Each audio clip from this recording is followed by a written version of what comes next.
Day 3, more battle to Kirkgetholm, 8 miles. I had planned a relatively short day 3 on the trail because a good friend, Wendy, was going to drive down to Kirkgetholm from Edinburgh so that we could spend the afternoon and evening together.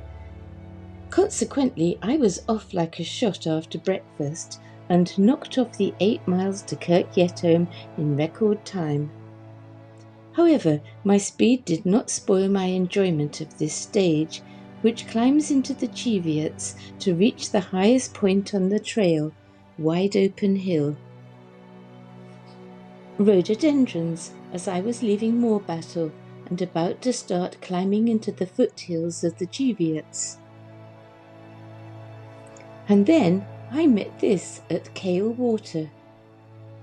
Eek! It looked cold and deep, and I thought that I might have to take my shoes and socks off and wade through. Fortunately, I looked at my map and saw this bridge a bit further on, which saved the day. Just starting the big climb and heading up towards the highest point on St. Cuthbert's Way, Wide Open Hill.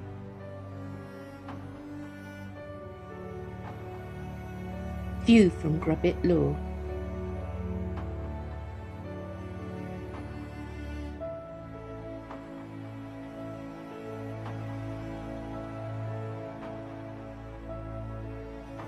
Wide Open Hill and the halfway point on St. Cuthbert's Way.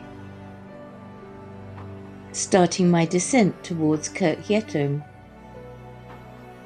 Getting closer.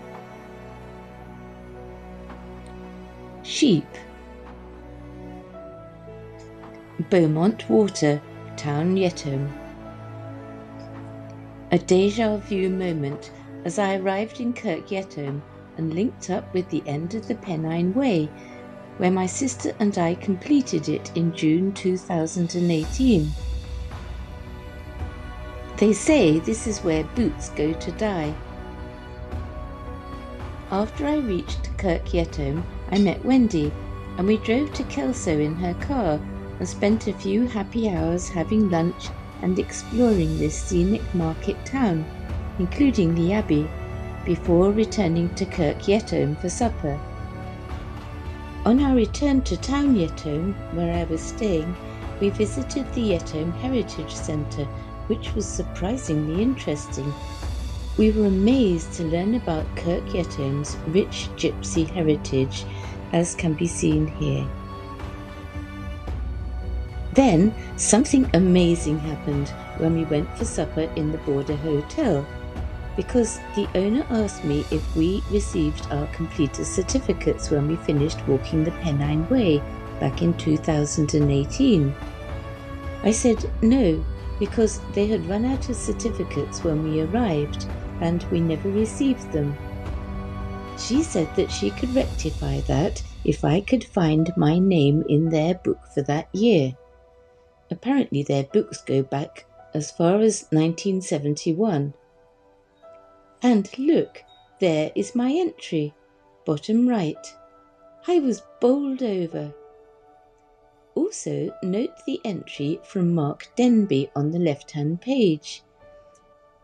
We met him when we were staying in Burness, when he was doing a recce for the Summer Spine Race, which is an insane ultra-marathon race, and we learnt subsequently that he went on to win it, and set a new record for that year. When he left our B&B after breakfast, he ran across the Cheviots from Burness and made it to Kirkgetholm in time to catch the 1 o'clock bus. It took my sister and I 2 days to walk the same distance.